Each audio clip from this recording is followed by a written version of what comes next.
Bonjour les brasseurs. Salut les brasseuses, les brasseurs. Aujourd'hui, on va vous expliquer la méthode d'empâtage avec une filtration avec des seaux de filtration. Ça marche, c'est parti.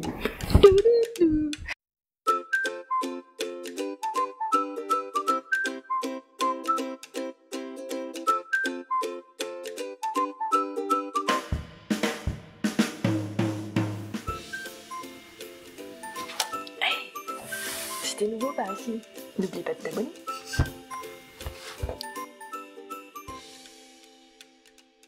Donc au niveau du matériel, on va avoir une cuve pour faire chauffer l'eau de rinçage.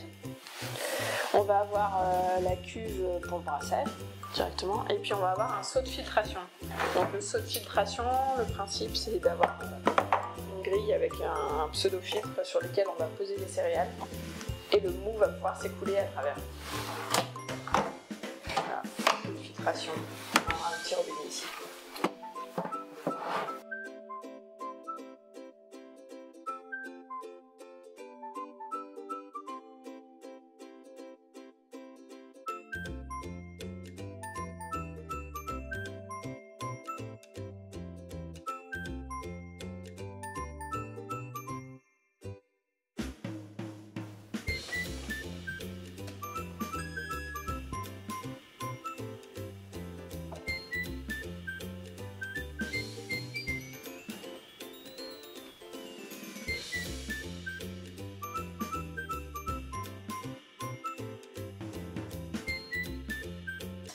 Alors, j'ai fait chauffer mon volume d'empâtage dans ma cuve d'ébullition. Pour cette recette, on va faire un monopalier à 67 degrés. Du coup, j'ai volontairement rajouté, je fais chauffer mon eau jusqu'à 68-69 degrés, puisque quand on va rajouter notre malt concassé, la température va un petit peu baisser, ça va un petit peu faire baisser l'eau de la cuve. J'ai concassé mon malt. Je vais verser ça dans ma cuve d'ébullition.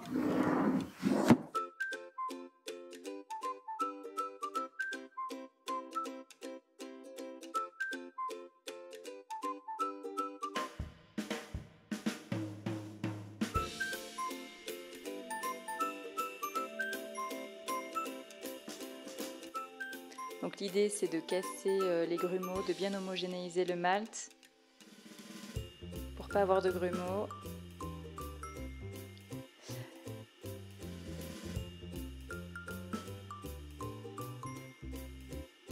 Et on va maintenir la température à 67 degrés pendant 1 heure, puisque donc on fait un monopalier. On va surveiller régulièrement la température au thermomètre. Si ça monte un peu trop haut, on coupe la chauffe et on isole avec le couvercle le reste du temps. Et on brasse quand même donc régulièrement pour homogénéiser le mou, pour homogénéiser la température du mou surtout, que ce soit bien homogène partout. Et ça permettra d'augmenter le rendement, que ce soit plus efficace. On aura une meilleure extraction des sucres du malt.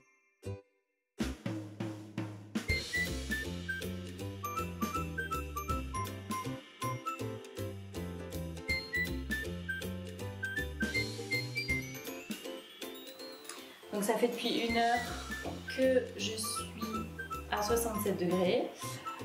Pour finir mon empâtage, je vais faire un petit palier à 78 degrés pendant 10 minutes pour inactiver les enzymes, un mash out. Et après ce palier, on fera la filtration.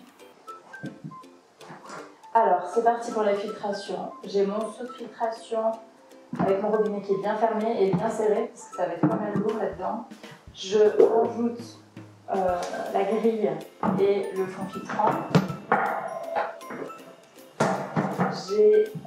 J'avais fait chauffer donc mon eau de rinçage à 78 degrés. On est OK. Et je vais remplir d'eau le fond de ma cuve de filtration. Je vais la remplir jusqu'à ce que l'eau effleure le filtre.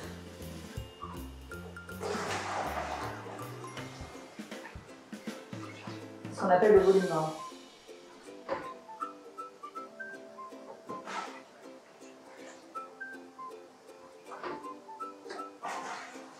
Voilà, donc là, le niveau de l'eau est juste au niveau du filtre.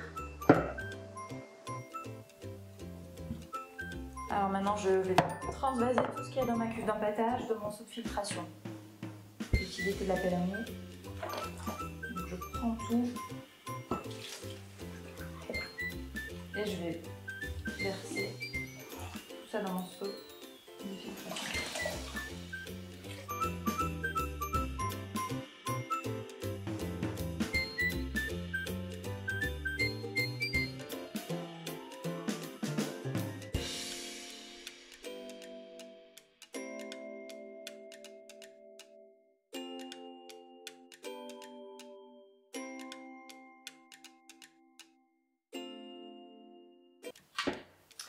Donc on a débranché la cuve d'empâtage et on va la nettoyer puisqu'elle va servir à faire l'ébullition. Donc ma cuve d'empâtage va devenir cuve d'ébullition.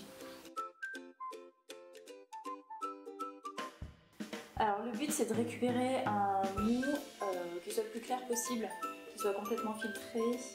On ne veut plus le malt. Donc ce qu'on va faire, c'est qu'on a laissé là un petit moment le gâteau de céréales se reposer. En fait, il est en train de former un filtre et le mou va s'écouler. Donc le premier mou qui sort, il est encore trouble.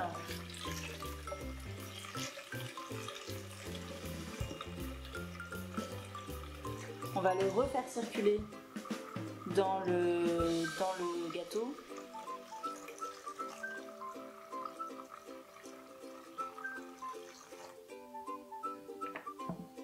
Et attention à verser délicatement le mou ou l'eau de rinçage de tout à l'heure qu'on va mettre sur le gâteau parce qu'en fait c'est vraiment ça qui va former notre filtre et on veut absolument pas l'abîmer. Donc il faut vraiment le verser tout doucement pour pas casser notre gâteau.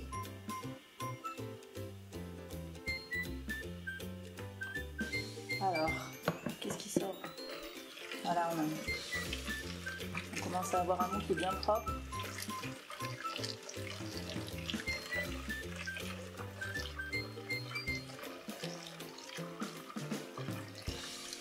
Je vais le refaire encore circuler.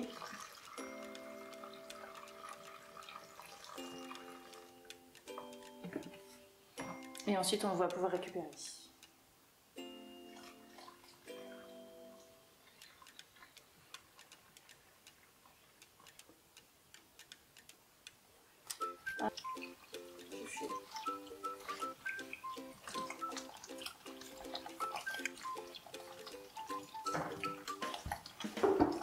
Et donc on va rincer notre gâteau avec l'eau de rinçage qui est à 78 degrés.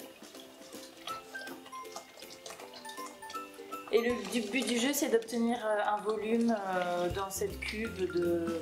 Nous on est parti sur une recette de 20 litres, donc notre volume avant ébu, on voudrait que ce soit à peu près 23 litres. Donc on va s'arrêter de rincer jusqu'à avoir nos 23 litres.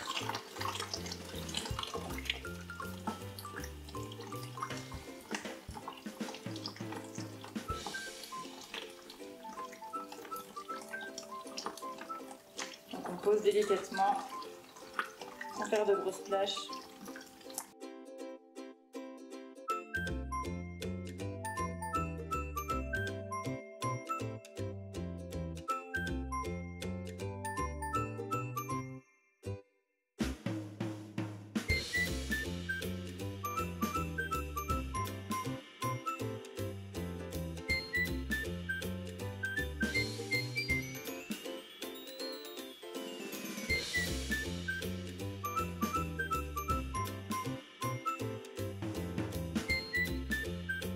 Voilà, la filtration est terminée.